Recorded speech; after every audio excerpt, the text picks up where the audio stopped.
അസ്സലാമു അലൈക്കും വറഹ്മത്തുള്ളാഹ്. അങ്ങ് ബസറയിലെ ഒരു പ്രാന്തപ്രദേശം. ചുറ്റോട് ചുറ്റും വിജനമായി കിടക്കുന്ന മരുഭൂമി മാത്രം. മുകളിലാകട്ടെ ചുട്ടുപൊള്ളുന്ന സൂര്യൻ. അവിടേക്കാണ് നമ്മുടെ കപ്പിൾസ് കടന്നു വരുന്നത്. ഒരു ഭാര്യയും ഒരു ഭർത്താവും. അവരെ കണ്ടാലറിയാം നന്നായിട്ട് ക്ഷീണിച്ചിട്ടുണ്ട്. കയ്യിലാണെങ്കിൽ ഭക്ഷണമോ വെള്ളമോ ഒന്നുമില്ല. ഒന്ന് റെസ്റ്റ് എടുത്തിട്ട് പോകാമെന്ന് കരുതിയ അടുത്തൊന്നും തണലുള്ള ഒരു സ്ഥലം പോലുമില്ല. പെട്ടെന്ന് നമ്മുടെ ഭർത്താവിത അവിടെ തളർന്നു വീഴുന്നു. പിന്നെ അനക്കൊന്നും കാണുന്നില്ല. അത്യാഹിതത്തിന് വിളിക്കാൻ അന്ന് ആംബുലൻസ് ഒന്നുമില്ലല്ലോ. നമ്മുടെ ഭാര്യ ഓടിച്ചെന്ന് ഭർത്താവിനെ എടുത്തു നോക്കുമ്പോൾ ഇന്നാ ലില്ലാഹ്, bro has logged out of his life. ആള് മയ്യത്തായിട്ടുണ്ട്. ഭാര്യ ഒരു നിമിഷം പകച്ചു നിന്നു. ഡെലിവറി സർവീസ് പോലും എത്താത്ത ഈ സ്ഥലത്ത് തൻ്റെ ഭർത്താവിൻ്റെ ശേഷക്രിയ നടത്താൻ ഇനി ആരെ ലഭിക്കാൻ? പിന്നെ മറ്റൊരു കാര്യം, ഇനി പറ്റുമെങ്കിൽ തന്നെ ഇയാളെ സംസ്കരിക്കാൻ ആരും വരാൻ പോണില്ല. കാരണം നന്മയുടെ ഒരംശം പോലും ശേഷിക്കാത്തവെന്നുള്ള റെഡ് ഫ്ലാഗ് അടിച്ച് ബന്ധുക്കളും കൂട്ടുകാരും എന്നോ അൺഫോളോ അടിച്ച വ്യക്തിയാണ്. ബോസ് നാട്ടിൽ അത്രയും വലിയ സ്കിബിഡിയായിരുന്നു. അതുകൊണ്ട് സംസ്കാര ചടങ്ങിന് തൽക്കാലം ആരും പ്രതീക്ഷിക്കേണ്ട ആവശ്യമില്ല. ആരുമില്ലാത്ത മരുഭൂമിയിലെ ഒത്ത നടുവിൽ ആ ഭർത്താവിൻ്റെ ചേതനയേറ്റ ശരീരവുമായി ആ പാവം സ്ത്രീ ദുഃഖിതയായി ഇങ്ങനെ ഇരുന്നു. പക്ഷേ അതുകൊണ്ട് കാര്യമില്ലല്ലോ. ഇനിയിപ്പോൾ ആരെയും വെയിറ്റ് ചെയ്തിട്ട് കാര്യമൊന്നുമില്ല. സ്വയം ചെയ്യാൻ ഒറ്റ മൈൻഡ്. സ്ത്രീ തൻ്റെ ഭർത്താവിനെ സ്വന്തം കൈകൊണ്ട് തന്നെ ഒറ്റയ്ക്ക് കുളിപ്പിച്ചു. ശേഷം കഫൻ ചെയ്തു. മയ്യത്തിനെ മുസല്ലയിലേക്ക് അടുപ്പിച്ചു. തൻ്റെ ഭർത്താവിൻ്റെ മയ്യത്ത് നിസ്കരിക്കാൻ പോലും ഒരാളുമില്ല. മയ്യത്ത് നിസ്കരിച്ച ശേഷം ആ സ്ത്രീ തന്നെ കൊണ്ടാകുന്ന രൂപത്തിൽ മയ്യത്തിനെ വലിച്ചു കൊണ്ടുപോയി മരുഭൂമിയിലെ നല്ലൊരു സ്ഥലത്തേക്ക് എത്തിച്ചു. അവിടെ ഖബറടക്കാനാണ് ഉദ്ദേശം. ആരുമില്ലാതെ വേദനയുള്ള ഹൃദയത്തോടെ സ്വന്തം ഭർത്താവിന് വേണ്ടിയിട്ട് ആ സ്ത്രീ ഒറ്റയ്ക്ക് ഖബർ ഒഴിക്കുകയാണ്. പെട്ടെന്ന് ആ സ്ത്രീയുടെ ദൃഷ്ടി അങ്ങ് ദൂരെ മലമുകളിലേക്ക് പറന്നു ചെന്നു. അവിടെ നിന്ന് ഒരാളിങ്ങനെ ഇറങ്ങി വരുന്നുണ്ട്. ആരാണ് എന്ന് മനസ്സിലാകുന്നില്ല. പക്ഷേ വരവ് കണ്ടിട്ട് തങ്ങളുടെ അടുത്തേക്കാണ് എന്ന് തോന്നുന്നുണ്ട്. ആ സ്ത്രീയുടെ ഊഹം തെറ്റിയില്ല. ആ മനുഷ്യൻ മയ്യത്തിനടുത്തേക്കെത്തി. ആഗതൻ്റെ മുഖം കണ്ടതും ആ സ്ത്രീ ഒന്ന് ഞെട്ടി. കാരണം തൻ്റെ മുമ്പിൽ നിൽക്കുന്നത് അങ്ങ് മലമുകളിൽ ഏകാന്തനായി ആരാധകരിൽ മുഴുകുന്ന സുപ്രസിദ്ധ ഭൗതിക പരിത്യാഗിയായ സൂഫി ലോകത്തെ പേര് കേട്ടൊരു പണ്ഡിതനാണ്. ഇനി വേറെ ആരും വേണമെന്നില്ല. ആ സ്ത്രീയുടെ കണ്ണിൽ അമ്പരപ്പും ഹൃദയത്തിൽ ആഹ്ലാദവും നിറഞ്ഞു. വന്നു നിന്നതും ഒന്നും മിണ്ടാതെ നമ്മുടെ സൂഫി നേരെ പ്രയർ മോഡോണാക്കി ജനാസ നിസ്കരിക്കാനുള്ള തയ്യാറെടുപ്പുകൾ തുടങ്ങി. അള്ളാഹുവിൻ്റെ വിധി എന്നോണം ഈ മഹാൻ അവിടെ മയ്യത്ത് നിസ്കരിക്കാമെന്ന വിവരം നാട്ടിലാകെ പാട്ടായി. അറിഞ്ഞവർ ഈ മെസ്സേജ് എല്ലാവരിലേക്കും ഫോർവേഡാക്കി. അവരൊക്കെ പെട്ടെന്ന് തന്നെ സംഭവ സ്ഥലത്തേക്ക് ഓടിയെത്തി. കാരണം ഈ മഹാൻ അങ്ങനെ വെറുതെ ഒന്നും വരില്ല.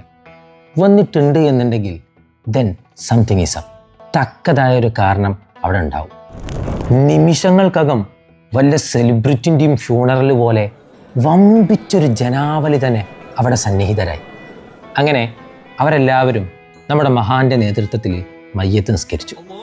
എന്നാൽ ജനങ്ങളുടെ അമ്പരപ്പ് മാറിയില്ല. സ്വാഭാവികം, അവരിങ്ങനെ മുഖത്തോട് മുഖം നോക്കി. എന്നാലും ഇത്രയും വലിയൊരു പണ്ഡിതൻ ഇത്രയും വലിയൊരു അധർമ്മിക്ക് വേണ്ടിയിട്ട് സംതിങ് ഈസ് മിസ്സിങ്. എവിടെയോ എന്തോ ഒരു തകരാറുണ്ട്. കാരണം എന്താണെന്നറിയാതെ അവർക്ക് പിടിച്ചു നിൽക്കാൻ കഴിഞ്ഞില്ല.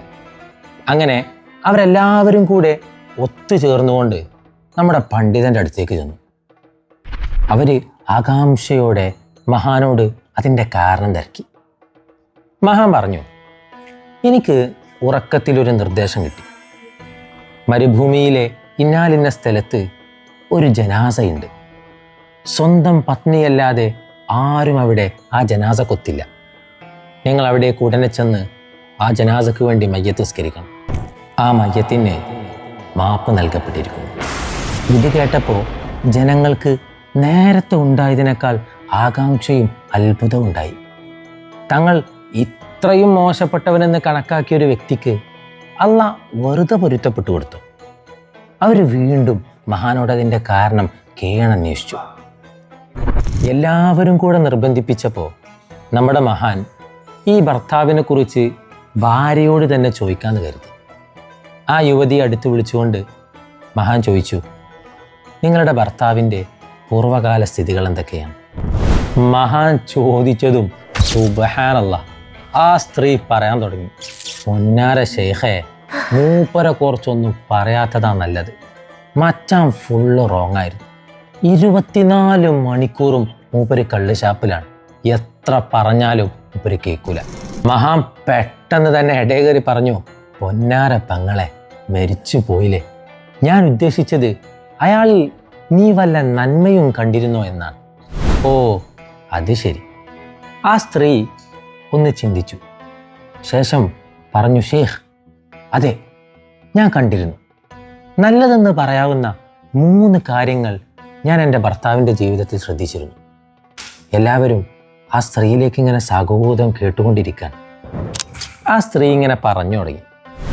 1, സുബഹി സമയത്ത് മദ്യലഹരി വിട്ടാൽ എൻ്റെ ഭർത്താവ് ഫ്രഷായി ഡ്രസ്സൊക്കെ മാറിയിട്ട് സുബഹി നിസ്കാരത്തിൽ പങ്കെടുക്കും. എന്ത് തന്നെ വന്നാലും സുബഹി മൂപ്പര് സ്നൂസ് അടിച്ച കളിയില്ല. സുബഹി നിസ്കരിച്ച ശേഷം മാത്രമേ മദ്യഷാപ്പിൽ പോയിരുന്നുള്ളൂ. എല്ലാവരും ഇതിങ്ങനെ കേട്ടുകൊണ്ടിരിക്കാൻ. 2ാമതായി, എല്ലാ ദിവസവും 1 or 2 യത്തീം കുട്ടികൾക്ക് എൻ്റെ ഭർത്താവ് ഭക്ഷണം നൽകിയിരുന്നു. സ്വന്തം മക്കളെക്കാളും അവരെ സ്നേഹിക്കാനും സേവിക്കാനും അവർ സമയം കണ്ടെത്തിയിരുന്നു. 3ാമതായി, ചില രാത്രികളിൽ മദ്യലഹരി വിട്ടാൽ, റബ്ബേ, ഈ തമ്മാടിയെ നീ നരകത്തിൻ്റെ ഏത് മൂലയിലാണ് റബ്ബേ കുത്തി നിറക്കാൻ പോകുന്നത് എന്നും പറഞ്ഞ് എൻ്റെ ഭർത്താവ് ഇങ്ങനെ ഒരുപാട് നേരം പൊട്ടിപ്പൊട്ടിക്കരയും. അല്ലാഹു അക്ബർ. ആ ഭൗതിക പരിത്യാഗിയുടെ സംശയം തീർന്നു. അവരുടെ നേതൃത്വത്തിൽ ആ മയ്യത്തിനെ ജനങ്ങളെല്ലാം കബറടക്കി. ശേഷം ബാക്കിയുള്ള ശേഷക്രിയകളൊക്കെ കഴിഞ്ഞ് അവിടെ നിന്ന് പിരിഞ്ഞുപോയി. തെറ്റുകൾ ഇങ്ങനെ ഒരുപാട് ചെയ്ത് കൂട്ടുമ്പോൾ ഹൃദയം ഇങ്ങനെ ഇരുണ്ടതായി തോന്നും. അപ്പോൾ ചിലപ്പോൾ നമുക്കിങ്ങനെ തോന്നിയിട്ടുണ്ടാവും, ഈ തെറ്റുകളൊക്കെ എവിടെ കൊണ്ടുപോയി തട്ടാനാണ്? അള്ളാഹു ഇതൊക്കെ പുറത്തു തരും. പുറത്തു തരുന്നതിനും ഒരു പരിധിയൊക്കെ അല്ലേ? ഇനി വലിയ പ്രതീക്ഷ ഒന്നും വേണ്ട. അതുകൊണ്ട് ഇങ്ങനെ അങ്ങ് പോകാം. ഈ എന്താലേ ഇബ്ലീസിൻ്റെ ഒരു ബുദ്ധി. അള്ള വെറുതെ അവനെ ശത്രു എന്ന് വിളിച്ചത്. ഇമാം ഖസാലി റഹ്മത്തുള്ളാഹി അലൈഹി പറയുന്നുണ്ട്, ഇത് ഇബ്ലീസിൻ്റെ ഒരു വിദ്യയാണ്. ആളുകളെ റബ്ബിൽ നിന്ന് അകറ്റാൻ അവൻ കണ്ടെത്തിയ വലിയൊരു സ്ട്രാറ്റജി. എത്രയെത്ര ആളുകളാണ് ആ ചതിയിൽ വീണുപോകുന്നത്. ഇനി എത്ര തെറ്റ് ചെയ്താലും അനന്തമായി കിടക്കുന്ന റബ്ബിൻ്റെ റഹ്മത്തിൻ്റെ മുമ്പിൽ അതെവിടെ എത്താനാണ്? അള്ളാഹു തന്നെയല്ലേ പറഞ്ഞത്, ഖുൽ യാ ഇബാദിയല്ലദീന അസ്റഫു അലാ അൻഫുസിഹിം ലാ തഖ്നതു മിൻ റഹ്മത്തില്ലാ ഇന്നല്ലാഹ യഗ്ഫിറു ദുനൂബ ജമീഅ ഇന്നഹു ഹുവൽ ഗഫൂറുർ റഹീം. നിങ്ങളിനി എത്ര തവണ തെറ്റുകളുടെ ആഴക്കടലിൽ മുങ്ങിപ്പോയെങ്കിലും, ആളുകൾ നിങ്ങളെ തമ്മാടികളായി തെറ്റുകാരായി ചാപ്പ കുത്തിയെങ്കിലും, എൻ്റെ അടിമകളെ, നിങ്ങൾ എന്തിനാണ് പ്രതീക്ഷ കൈവിടുന്നത്? എന്നിലേക്ക് കടന്നു വരിൻ, ഞാൻ നിങ്ങൾക്ക് പൊരുത്തപ്പെട്ടു തരാൻ തയ്യാറാണ്. നമ്മുടെ റബ്ബിൻ്റെ കരുണ അത്രയും വിശാലമാണ്. പിന്നെ ഒരു നന്മയും നിസാരമായി കാണരുത്. കാരണം നാളെ നമ്മുടെ വിജയത്തിലേക്കുള്ള പിടിക്കയറായി ഏത് നന്മയാണ് വരിക എന്ന് ആർക്കറിയാം? അതല്ലേ പുണ്യനബി പറഞ്ഞത്, ലാ തഹ്ഖിറന്ന മിനൽ മഅറൂഫി ശൈഅ വലൗ അൻ തൽഖാ അഖാക ബിവജ്ഹിൻ തൽഖ്. Don't belittle any good deed, even if it's simply meeting your brother with a cheerful face. ആ പരിചയക്കാരനെ കണ്ടപ്പോൾ നീ നൽകിയ പുഞ്ചിരി ആയിരിക്കും ഒരുപക്ഷെ ആ പിടിക്കാൻ. So the message never ends. Until next time, Assalamu alaikum wa rahmatullah.